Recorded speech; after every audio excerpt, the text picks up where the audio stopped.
ऐसे अनेक केसेस देखने में आ रहे हैं जहां शिकायत में महिला द्वारा कोई छोटा मोटा आरोप लगा दिया जाता है या अपनी सहमति बताई जाती है, लेकिन 10 दिन के बाद जब बयान अंडर सेक्शन 164 सीआरपीसी दर्ज होता है तो शिकायतकर्ता महिला भर भर के आरोपी पुरुष के खिलाफ आरोपों की बौछार कर रही होती है। उसके बाद जब कोर्ट बयान का नंबर आता है तो आरोपों का पूरा उपन्यास कोर्ट के सामने लिखवा दिया जाता है। और ऐसा केवल फॉल्स रेप केसेस में ही नहीं हो रहा है, मर्डर और दूसरे गंभीर अपराधों में हर जगह हो रहा है। जहां भी यह बयान अंडर सेक्शन 164 सीआरपीसी रिकॉर्ड किया जाता है तो वहीं यह सवाल पैदा होता है कि बयान में बदलाव क्यों किया जा रहा है। तो ऐसी स्थिति में यह सवाल है कि पहली बात, बयान अंडर सेक्शन 164 सीआरपीसी कितनी देर के बाद रिकॉर्ड किया जाना चाहिए? यह टाइम किस घटना से आगे काउंट किया जाना चाहिए? अपराध होने से या पुलिस आईओ को सूचना मिलने से या एफआईआर दर्ज होने से? कब से यह टाइम आगे काउंट किया जाए? अगली बात है और अगला सवाल है कि इसका नियम कहाँ लिखा है? और उससे अगला पॉइंट इसमें है कि यदि इसमें कोई कोताही करता है तो उसे क्या दंड मिलना चाहिए? अंतिम पॉइंट इसके अंदर आता है, यदि आपके केस में भी 164 का बयान देरी से रिकॉर्ड किया गया है तो आपको क्या करना चाहिए? इंडियन लीगल सिस्टम की ऑनलाइन इंटेंसिव लीगल कंसल्टेशन अपने व्यूअर्स की कानूनी समस्याओं का उपचार देती है। छोटी समस्याओं के लिए 20 मिनट वाली कंसल्टेशन और विस्तृत समस्याओं के लिए 40 मिनट वाली कंसल्टेशन सब निदान आपको प्रस्तुत कर देती है। हमारे सैकड़ों व्यूअर्स इससे नियमित लाभ पाते हैं और अपने केसेस में अपनी समस्याओं का हल ढूंढ लेते हैं। व्हाट्सएप मैसेज के द्वारा आप भी अपॉइंटमेंट फिक्स करवाएं। पहला सवाल है कि क्या 164 का बयान बिल्कुल सच होता है? कोर्ट्स के द्वारा उसको इतना महत्व क्यों दिया जाता है? और जवाब है कि 164 का इस बात से कोई लेना देना नहीं होता कि बयान सच बोला गया है या झूठ बोला गया है। यह तो गवाह की अपनी मौज है कि सच झूठ उसको जो बोलना है वह बोल दे। 164 सेक्शन तो केवल इतनी गारंटी देता है कि यह बात गवाह ने अपने मुंह से कही थी, मजिस्ट्रेट के सामने कही थी। जैसे पुलिस द्वारा रिकॉर्ड किया गया 161 का बयान आईओ द्वारा एडिट कर दिया जाता है और उस पर यकीन नहीं कर सकते कि कितना गवाह का योगदान है और कितना आईओ का योगदान है। 164 के बयान में ऐसा कोई झमेला, ऐसा कोई झंझट नहीं होता है। 164 का बयान यह पक्का होता है कि यह बात गवाह ने ही बोली है। अगला सवाल है कि 164 के बयानों को कितनी देर के बाद रिकॉर्ड हो जाना चाहिए? जवाब है कि सेक्शन 164 सीआरपीसी में ऐसा कोई प्रावधान नहीं है जिसमें घटना के बाद या पुलिस आईओ को सूचना मिलने के कितनी देर के बाद 164 का बयान रिकॉर्ड करवाना है। इसलिए पुलिस आईओ के द्वारा लापरवाही बरते जाने के मामले सुप्रीम कोर्ट की जानकारी में रहते हैं। State of Karnataka versus Shivanna alias Tarkari Shivanna 2014 8 SCC 913 में सुनवाई के दौरान सुप्रीम कोर्ट ने यह पाया था कि फास्ट ट्रैक कोर्ट्स की स्थापना कर दी गई है, लेकिन फास्ट ट्रैक कोर्ट्स की स्थापना के बाद भी उनकी सुनवाई और पुलिस द्वारा केस की इन्वेस्टिगेशन में ऐसा कुछ नहीं किया गया है जिससे कि इन्वेस्टिगेशन और ट्रायल दोनों की गति को फास्ट ट्रैक किया जा सके।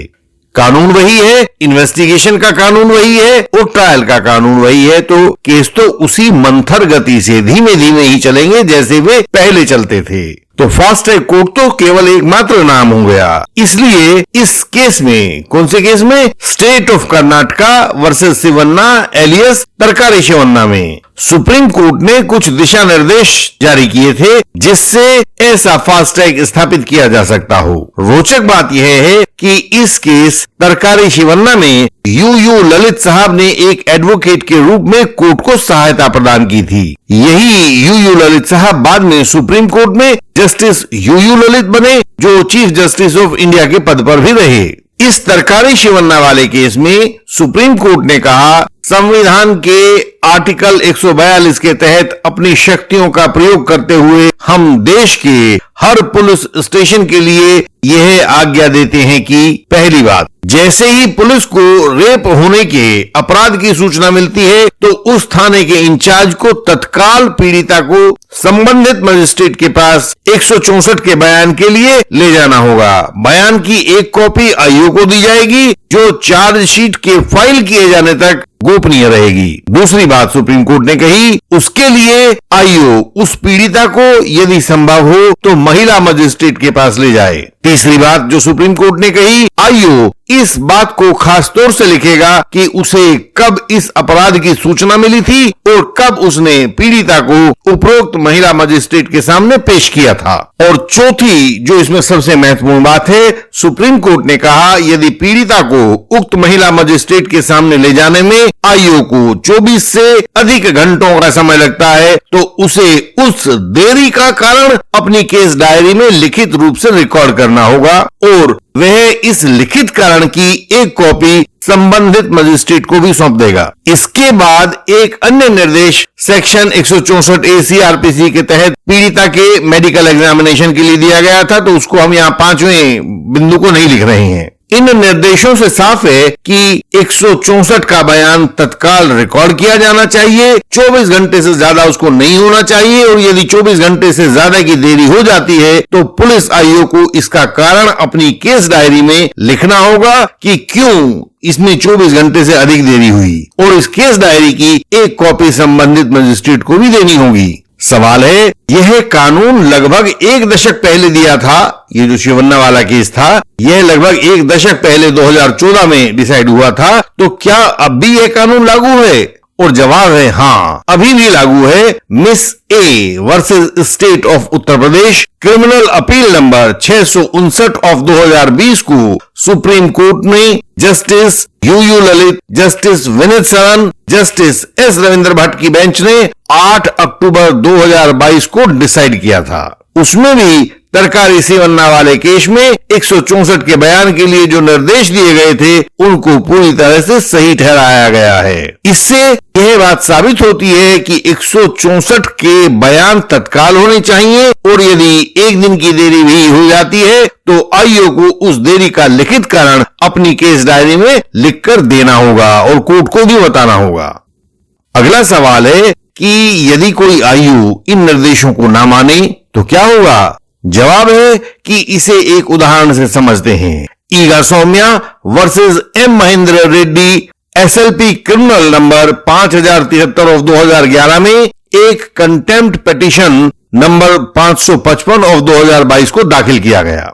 उस केस में आईओ ने तरकारी शिवन्ना वाले केस में दी गई आज्ञाओं को ना मानकर सुप्रीम कोर्ट की अवमानना यानी कंटेम्प्ट कर दी थी। उसमें याचक ने कहा था कि इस आधार पर आईओ को सुप्रीम कोर्ट की अवमानना का दोषी मानकर उसको दंड दिया जाना चाहिए। Justice U Lalit, justice Bela M Trivedi ने इस अवमानना वाले मसले पर विचार किया और 1 नवंबर 2022 को अपना निर्णय दिया। सारी बातों को देखते हुए सुप्रीम कोर्ट ने कहा कि हां, इस केस में आईओ ने हमारे निर्देशों का उल्लंघन किया है, ना ही तो 24 घंटे के अंदर अंदर इस 164 के बयान को दर्ज किया है और ना ही इस बात का कोई लिखित कारण मजिस्ट्रेट की कोर्ट के सामने पेश किया है कि यह देरी क्यों हुई। इसलिए आईओ के द्वारा उन निर्देशों के उल्लंघन का मामला तो बनता है, लेकिन जब बात उस पुलिस आईओ को दोषी मानकर सजा देने की बात आई तो सुप्रीम कोर्ट ने सजा देने से मना कर दिया। तो इस प्रकार कहा जा सकता है कि 164 के बयान पर कानून पूरी तरह से स्पष्ट है। ये बयान तत्काल करवाए जाने चाहिए। कोई भी देरी अक्षम्य अपराध है, लेकिन जब कानून को लागू करवाने की बात आती है तो कोर्ट भी मुलायम हो जाता है, जिसका फायदा ये कानून तोड़ने वाले लोग उठाते रहते हैं और सारा नुकसान भरना पड़ता है बेचारे आरोपी को। आपने यह आमतौर से देखा होगा कि 10-10 दिनों तक, 15-15 दिनों तक और कई केसेस में तो हमने देखा है कि महीनों तक 164 के बयानों को नहीं करवाया जाता, क्योंकि पीड़िता अपने घर वालों के संपर्क में रहती है उसके दिमाग में ट्यूटरिंग भर दी जाती है और वह ऐसे ऐसे नए आरोप अपने 164 के बयान में लगा देती है कि आरोपी के लिए उनको काटना, उनके ऊपर क्रॉस करना बहुत कठिन हो जाता है। तो आप भी अपने चारों तरफ अपने केसेस को देखें और यह जांच करें कि उनमें 164 के बयान कब दर्ज करवाए गए थे, कितनी देरी के बाद दर्ज करवाए गए थे। 164 के जितने बयान 24 घंटों के बाद दर्ज करवाए जाते हैं, उनमें झूठे बयानों की भरमार हो जाती है। झूठे बयानों के इन पुलिंदों से आरोपी को जूझना पड़ता है। इन देरी में बयान दर्ज करवाने वाले खोटे पुलिस वालों के बाद यदि जज भी कोई डब्बू जी मिल जाए तो फिर उस ट्रायल में आरोपी की जान पर बन आती है। आपको झूठे केसेस से बचाने के लिए हम बहुत अनुभवी एडवोकेट्स को एक मंच पर लेकर आए हैं। सारे भारत के हर राज्य में, हर डिस्ट्रिक्ट में, हर अदालत में हम उन लोगों की मदद करते हैं जो झूठे आरोपों में गलती से या अपने भोलेपन से फंस गए हैं। हम उन यंग एडवोकेट कलीग्स की भी मदद करते हैं जिनके पास अभी अनुभव नहीं है लेकिन ऊर्जा है, अपने क्लाइंट को बचाने का जज्बा है। हम उनके लिए application, plaint, written statement, cross examination, statements under section 313 CRPC तथा बाकी भी सभी ड्राफ्टिंग पूरी करके दिल्ली से उनके पास भेज देते हैं। भारत के हर स्थान से एडवोकेट हमसे जुड़े हैं और इस तकनीक का फायदा ले रहे हैं। आप भी समय न गंवाएं। आपको आपके केस में नुकसान हो सकता है, यथाशीघ्र हमसे संपर्क करें। विजयी हो, झूठ को हरा दें। हमारी वेबसाइट indianlegalsystem.org पर जाकर बहुत मूल्यवान जानकारी सरल भाषा में पाएं। हमसे संपर्क का तरीका सामने स्क्रीन पर दिया गया है। यह हर वीडियो के डिस्क्रिप्शन में भी होता है। हमसे व्हाट्सएप कॉल द्वारा संपर्क करें, व्हाट्सएप मैसेज करें, मिलने का अपॉइंटमेंट फिक्स करें। इस चैनल की सब वीडियोस को देखें। झूठे आरोपों के खिलाफ हर वीडियो में कोई ना कोई सूत्र आपको अवश्य मिलेगा। इस वीडियो को